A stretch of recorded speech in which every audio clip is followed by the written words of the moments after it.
अस्सलामुअलैकुम, मेरा नाम है मुनीबुर रहमान और फार्म डी फर्स्ट प्रोफ में ये मेरा फिजियोलॉजी का एक कॉल लेक्चर है, इंपॉर्टेंट लेक्चर है जिसका नाम है electrocardiography which is called ECG. तो electrocardiographic discovered by a Dutch physiologist. MCQs में इसका नेम भी आ सकता है और ये किस जगह से इसका ओरिजिन है तो वो भी आ सकता है। तो इसका नेम, इस साइंटिस्ट का नाम है एथोविन विलियम। ठीक है, एथोविन विलियम ने जो है ये ईसीजी इलेक्ट्रोकार्डियोग्राफी टेक्निक सबसे पहले इंट्रोड्यूस करवाई थी मेडिकल साइंस में और इस वजह से इसको फादर ऑफ ईसीजी कहते हैं। अब ईसीजी की डेफिनेशन पे आते हैं। ग्राफी इलेक्ट्रोकार्डियोग्राफी, इसके नॉमेनक्लेचर से पता चल रहा है इलेक्ट्रो मीन्स इलेक्ट्रिक पोटेंशियल का इन्वॉल्वमेंट यहाँ ज़रूर होगी। Cardio, cardiac tissue. Graphy means मैयर करना, इंस्ट्रूमेंट, और इससे जितनी भी चीज़ें ओरिजिनेट होती हैं। It is a technique by which electrical activities of heart के अंदर फिर क्या है, मायोकार्डियम आर स्टडीड। मायोकार्डियम के अंदर हमारे पास मेनली कार्डिक मसल आ जाते हैं और कार्डिक मसल्स की जो मेजर प्रॉपर्टीज़ है उसमें कंडक्टिविटी, रिदमिसिटी और इलास्टिसिटी, एक्साइटेबिलिटी, ये सारी प्रॉपर्टीज़ हैं उनको। अब वो ठीक है, वो प्रॉपर्टीज़ तो हार्ट की हैं, लेकिन उनको स्टडी साइंटिस्ट ने किस तरह किया, वो ईसीजी से किया। या तो नॉर्मेलिटी या तो एबनॉर्मेलिटी हार्ट के अंदर स्टडी करने के लिए ईसीजी टेक्निक यूज़ होती है। Myocardium produces electrical current which is called conductivity of heart, जो ऐसे नोड से Purkinje fiber, bundle of His और right bundle branch, left bundle branch, Bachmann और ये सारे जितनी भी ब्रांचेज हैं इनके दरमियान जो इनके अंदर जो कंडक्टिविटी होती है electrical potential, active membrane potential के जरिए, तो उन सबको स्टडी करना, आइदर वो बहुत ज़्यादा हो रही है लिमिट से, मीडियम हो रही है या बहुत ज़्यादा लो हो रही है, तो वो इलेक्ट्रोकार्डियोग्राफी करती है। ये इसका इंट्रो था। अब कुछ टर्म्स हैं जो हमने याद रखनी है अगर ये लॉन्ग क्वेश्चन में आ जाए। एक है पहली इलेक्ट्रोकार्डियोग्राफ। यहाँ स्टूडेंट्स बहुत ज़्यादा कंफ्यूज होते हैं। मैंने 2-3 बुक को भी कंसर्न किया है, जेपी गाइटन हॉल और मेडिकल फिजियोलॉजी, तो उन तीनों में यही है इलेक्ट्रोकार्डियोग्राफ। अब ग्राफ मेनली ये होता है स्टडी करने के लिए, ग्राफ इस तरह का होता है, ठीक है ना। लेकिन इलेक्ट्रोकार्डियोग्राफ इधर ईसीजी में ये एक इंस्ट्रूमेंट है, इंस्ट्रूमेंट मशीन बाय विच, जिससे हम इलेक्ट्रिकल एक्टिविटीज़ रिकॉर्ड करते हैं हार्ट की। These activities occur in a cardiac muscle. तो ग्राफ इधर रिवर्स हो जाएगा, एक मशीन है। और ग्राम, इलेक्ट्रोकार्डियोग्राम, यहाँ पर ग्राम जो है वो ग्राफ है असल में। इट इज़ द रिकॉर्ड और ग्राफिकल रिप्रेजेंटेशन। ये है ग्राफिकल रिप्रेजेंटेशन। जो डाटा हमें इलेक्ट्रोकार्डियोग्राफ मशीन से मिलेगा उसको हम ग्राम मतलब ग्राफ में तब्दील कर देंगे और उसको हम कहेंगे इलेक्ट्रोकार्डियोग्राम। और ये इलेक्ट्रिकल एक्टिविटीज़ ऑफ हार्ट को रिकॉर्ड करने में और उनकी मार्किंग्स और उनकी जो मैक्सिमम और मिनिमम लिमिट्स हैं उनको आइडेंटिफाई करता है। अब आगे आ जाता है इलेक्ट्रोकार्डियोग्राफिक ग्रिड। सबसे पहले ग्रिड का हम मतलब समझते हैं। Grid, this is a grid, ordinary grid.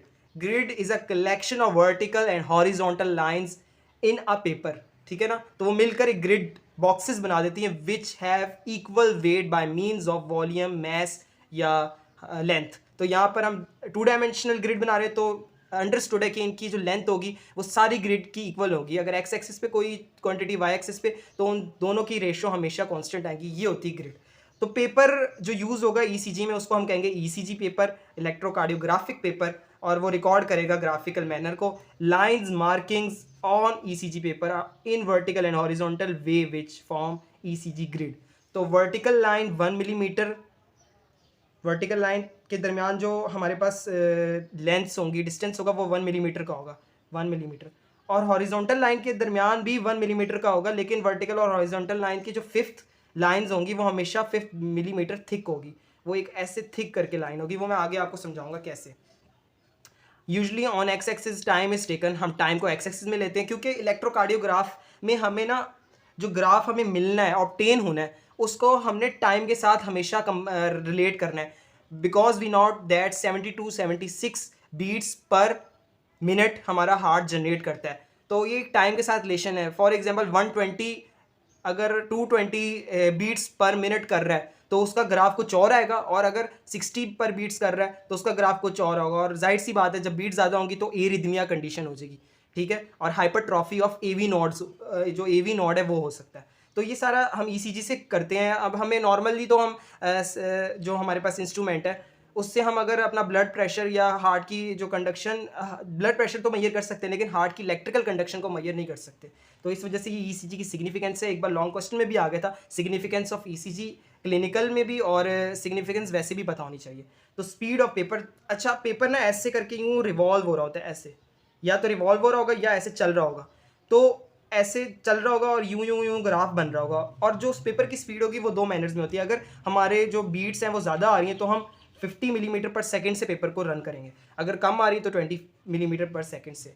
तो ये इसका एक जनरल टर्म्स हो गई। अब हम देखते हैं एक्स एक्सिस पे टाइम, वाई एक्सिस पे यूजली हम एम्पलीट्यूड लेते हैं कि वेव कितना एम्पलीफाई हो रही है, कितना ज़्यादा उसका जो है एम्पलीट्यूड है, विच is called distance of wave. ठीक है, तो अब एम्पलीट्यूड जो है वो हमेशा वॉल्ट्स में लेंगे, मतलब वॉल्ट्स तो इसकी जनरल टर्म है, यूनिट हमारे पास मिली वॉल्ट होगा और सेकंड हमारे पास एक्स एक्सिस पे टाइम होगा।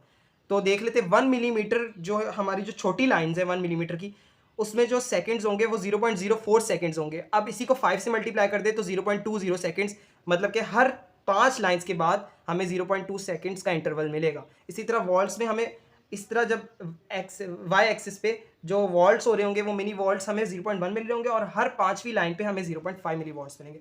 ये जो मैंने जहाँ से इसको लिखा है और जहाँ से कंसर्न किया है वो जेपी का चैप्टर नंबर 94 है और पेज नंबर 551 है। तो ये इसका जनरल सा इंट्रोडक्शन है। अब कुछ और टर्म्स हैं वो भी मैं आपको बताता हूँ।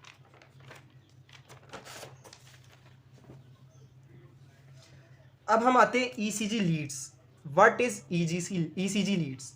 ECG is recorded by using series of electrodes. Electrodes का हम देख लेते हैं, पॉजिटिव नेगेटिव, ये इलेक्ट्रोड्स होती हैं, या तो पॉजिटिव इलेक्ट्रोड होगी या नेगेटिव। पॉजिटिव इलेक्ट्रोड का मतलब हमेशा पॉजिटिव करंट को रिकॉग्नाइज करेगी और नेगेटिव इलेक्ट्रोड हमेशा नेगेटिव करंट को। तो दो तरह की इलेक्ट्रोड्स यूज होती हैं यूजली ईसीजी में। और इलेक्ट्रोड्स होती क्या है? इलेक्ट्रिकल प्लेट्स, वायर्स जो कंडक्टिंग होती हैं, जो कंडक्ट कर सकती हैं। और यहाँ हाईली कंडक्टिंग इलेक्ट्रोड्स यूज होती है, यूजली वो सिल्वर की होती है, या मैं जो अच्छी ईसीजी मशीन्स होती हैं उसमें वो गोल्ड की भी लगी होती है इलेक्ट्रोड्स।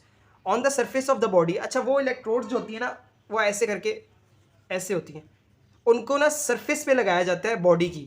अब वो ज़रूरी नहीं कि हार्ट पे लगाए, वो बिकॉज जो हमारा सर्कुलेटरी सिस्टम है वो कंडक्ट थ्रू वेन्स और आर्टरीज भी कर सकता है जो सारी बॉडी में फैली हुई है। तो हम यूजली क्या करते हैं, ईसीजी लीड्स को हम सरफेस ऑफ बॉडी पे कनेक्ट कर सकते हैं, और वो जो सरफेस ऑफ बॉडी है वो यूजली लिम्स पे कनेक्ट होती है, लिम्स लोअर और अपर लिम्स पे कनेक्ट होती हैं। ठीक है, तो these are connected to the limbs so that the heart is set to be in central. Limbs हमारे क्योंकि लेटरल साइड पे और हार्ट जो सेंटर पे हो जाएगा हमारा, तो एक इमेजिनरी इक्विलेटरल ट्राइंगल बन जाएगा ऐसे करके।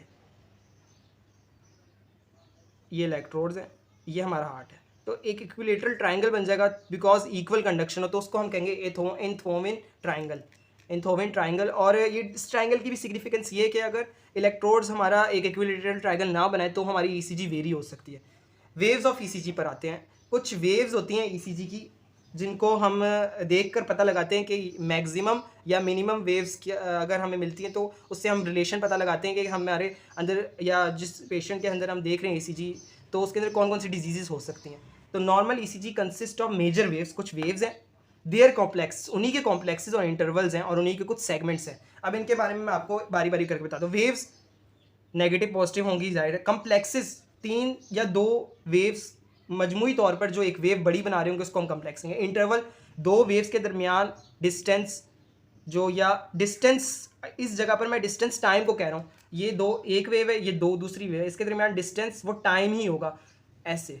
ये एक वेव है और ये एक वेव है, दोनों का जो टाइम है इसमें इसका टाइम ज़्यादा है। ठीक है, एम्पलीट्यूड भले ही सेम हो लेकिन टाइम यहाँ वेरी करेगा, तो वो इंटरवल में आएगा। सेगमेंट, 2 वेव्स हैं वो एक सेगमेंट बना रही होंगी, ये होगा एक सेगमेंट। ठीक है, तो उसमें हम टाइम को भी देखेंगे और एम्पलीट्यूड को भी देखेंगे, लेकिन हम इंटरवल में सिर्फ टाइम को देखते हैं। ठीक है, और ये बेस किस पे होती है? एट्रियल और वेंट्रिकुलर कंडक्शन पे। एट्रियल कंडक्शन जो upper side of heart, ventricular जो लोअर साइड पे। PQRST, ये मिडल ऑफ अल्फ़ाबेट से एंथोविन ने जो है वेव्स के नाम दिए।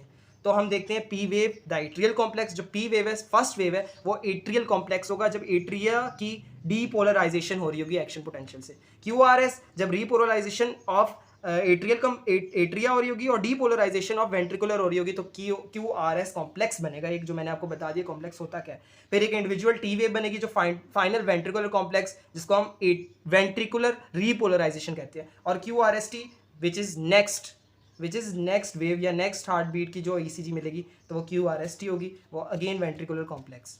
तो आई होप यहाँ तक आपको समझ में आ गई हो। अब जो मेरा अगला नेक्स्ट ECG का टॉपिक होगा उसमें मैं इन्हीं वेव्स की एक्सप्लेनेशन के बारे में बताऊँगा। तो मेरे चैनल को सब्सक्राइब कर देगा। और नेक्स्ट टॉपिक जो है ईसीजी का वो बहुत इंपॉर्टेंट है, तो वो भी ज़रूर काइंडली लीजिएगा। इंशाल्लाह फिर मिलेंगे एक नए लेक्चर के साथ। अल्लाह हाफ़िज़।